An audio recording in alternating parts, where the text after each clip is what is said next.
Salut à tous, aujourd'hui dans l'épisode numéro 7, 8, 9, 10, on revient des vacances, donc du coup on s'en souvient plus trop bien. Dans cet épisode de Paper SEO, on va parler de l'importance des tests utilisateurs. Alors on va de nouveau lier le SEO et l'ergonomie, le SEO et l'UX design, bien qu'on mette beaucoup de choses dans l'UX design et qu'on sache pas trop ce que ça veut dire. On va parler des tests utilisateurs pour une bonne chose. Aujourd'hui, on essaie de rapprocher, de se faire se connaître beaucoup mieux le SEO et l'ergonomie web. Et dans l'ergonomie web, parfois, il est demandé à des prestataires de réaliser des tests utilisateurs. Alors, des tests utilisateurs, c'est assez simple.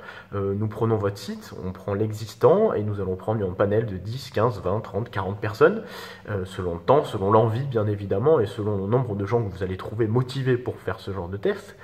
Et vous allez voir comment naviguent les utilisateurs sur votre site, tout simplement. Eh bien, je pense qu'aujourd'hui, il va falloir qu'on le fasse en SEO, pour la simple et bonne raison qu'il y a le Not Provided, qu'il n'y a aucun outil aujourd'hui qui est en train de résoudre le souci du Not Provided, et que ça sert à rien de créer sur tous les toits quand on sort un outil qu'on va réussir à réduire le Not Provided ou à le supprimer puisque ça n'arrive pas. Eh bien, je pense qu'il faut, au-delà potentiellement de céder des campagnes AdWords que vous réalisez, je pense qu'il faut faire des tests utilisateurs. C'est coûteux, c'est long à préparer notamment, mais je pense que ça va être une vraie valeur ajoutée que vous allez pouvoir mettre aujourd'hui en place dans vos contrats SEO.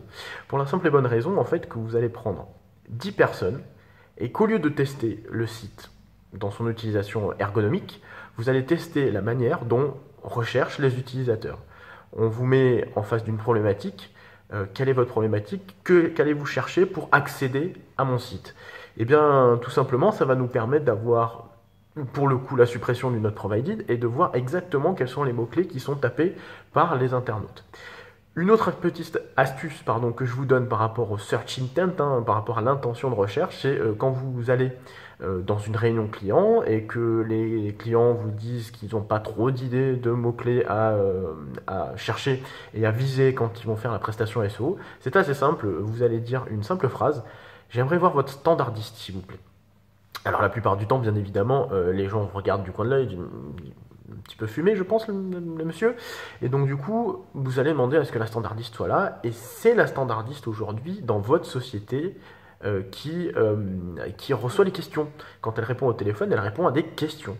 Et donc en fait, c'est à elle qu'on va aussi demander, selon elle, et selon les questions qu'elle reçoit, eh bien, à quelles interrogations elle doit répondre. Et ces interrogations doivent se retrouver, et leurs réponses bien évidemment, doivent se retrouver sur votre site.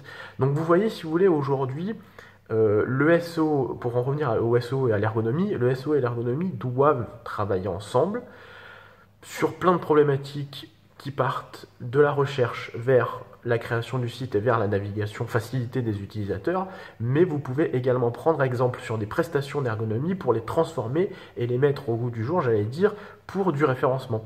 Et donc du coup, n'hésitez plus à aller faire des tests utilisateurs grandeur nature pour regarder, pour analyser, pour observer la manière dont les utilisateurs recherchent des termes et recherchent leurs besoins et vont potentiellement voir les réponses à ces besoins sur votre site. Voilà, c'était l'épisode 7, 8, 9, 10, 11, 12 de Paper SEO. Je vous souhaite une excellente journée et je vous dis à bientôt. Salut!